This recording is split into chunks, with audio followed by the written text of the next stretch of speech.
करीब 13 साल से कोमा में पड़े गाजियाबाद के हरीश राणा को दिल्ली एम्स में इच्छा मृत्यु दी जाएगी। सुप्रीम कोर्ट के आदेश के बाद हरीश राणा के मां बाप का बुरा हाल है। इस बीच राजस्थान से एक बाबा गाजियाबाद स्थित हरीश के घर पहुंचे और उन्होंने जड़ी बूटियों से 31 वर्षीय हरीश को पूरी तरह ठीक करने का दावा किया। दरअसल भीलवाड़ा के रहने वाले 62 वर्षीय बाबा अखंडानंद का दावा है कि वे हरीश को फिर से जीवन दे सकते हैं। सुप्रीम कोर्ट के फैसले के बाद राजस्थान के भीलवाड़ा से 62 साल के अखंडानंद बाबा गाजियाबाद पहुंचे। वे राज एम्पावर सोसाइटी में हरीश के घर आए, जहां परिवार 13वीं मंजिल पर रहता है, लेकिन सोसाइटी ने उन्हें अंदर नहीं जाने दिया। पास के दुकान पर खड़े होकर बाबा ने पास रहने वाले दुकानदार धर्मेंद्र के जरिए मैसेज भेजा। उन्होंने कहा कि उनके पास देसी जड़ी बूटियों से बनी पुड़िया है, इनसे हरीश को नई जिंदगी मिल सकती है। बाबा ने दावा किया कि दवा नलकी से दी जा सकती है या एम्स के डॉक्टर से भी चेक कराई जा सकती है। इससे नसें और अंग काम करना शुरू कर सकते हैं।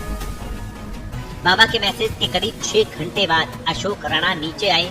सोसाइटी के कुछ पदाधिकारी भी साथ थे। लगभग 30 मिनट तक दोनों की बात हुई। बाबा ने फिर से वही बात दोहराई कि जड़ी बूटियों से चमत्कार हो सकता है। अशोक राणा ने सुना, लेकिन कहा कि सब कुछ कोशिश कर चुके हैं, अब कोर्ट के फैसले का इंतजार है। बातचीत के बाद अशोक ने बाबा को फल दान में दिए। बाबा ने मीडिया से कोई बात नहीं की। उन्होंने कहा कि फोटो या बयान देना उचित नहीं लगता। ये मामला पूरे देश में चर्चा में है। एक तरफ इच्छा मृत्यु की अनुमति, तो वहीं दूसरी तरफ बाबा का देसी इलाज का दावा। परिवार अब एम्स की टीम के फैसले का इंतजार कर रहा है। हरीश के माता पिता ने बेटे के अंग दान करने का भी फैसला किया है। आपको बता दें, गाजियाबाद के रहने वाले 31 साल के हरीश राणा पिछले 13 साल से कोमा में हैं। वे लाइफ सपोर्ट सिस्टम पर जिंदगी जी रहे हैं। सुप्रीम कोर्ट ने हाल ही में पैसिव इच्छा मृत्यु लाइफ सपोर्ट हटाने की अनुमति दी है। ये भारत में ऐसा पहला बड़ा फैसला है। कोर्ट ने एम्स को निर्देश दिया कि हरीश को वहां भर्ती कर लाइफ सपोर्ट सिस्टम हटाया जाए। फैसला सुनाते समय कोर्ट के जज भी भावुक हो गए थे।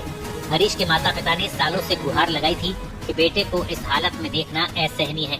हरीश राणा 2013 में चंडीगढ़ की पंजाब यूनिवर्सिटी में बीटेक की पढ़ाई कर रहे थे। एक दिन हॉस्टल की 4थी मंजिल से गिर गए, जिससे उन्हें गंभीर चोट लगी। पूरा शरीर लकवाग्रस्त हो गया और वे कोमा में चले गए। तब से वे बिस्तर पर पड़े हैं, हिल-डुल नहीं सकते। डॉक्टरों ने कहा कि ठीक होने की कोई उम्मीद नहीं है। परिवार ने हर तरह का इलाज कराया, लेकिन कोई फायदा नहीं हुआ। हरीश के पिता अशोक राणा ने बताया कि 13 साल से बेटे को जिंदा लाश की तरह देखना बहुत दर्दनाक रहा है। शब्दों में ये दर्द बयान नहीं किया जा सकता। इलाज के चक्कर में दिल्ली का 3 मंजिला मकान भी बेचना पड़ा। आर्थिक और मानसिक रूप से परिवार बुरी तरह से टूट चुका है। अब सुप्रीम कोर्ट के फैसले के बाद वे कुछ नहीं कह सकते। उम्मीद है कि एम्स के डॉक्टर जल्द प्रक्रिया शुरू करेंगे। अशोक राणा अब इस मुद्दे पर ज्यादा बात नहीं करना चाहते।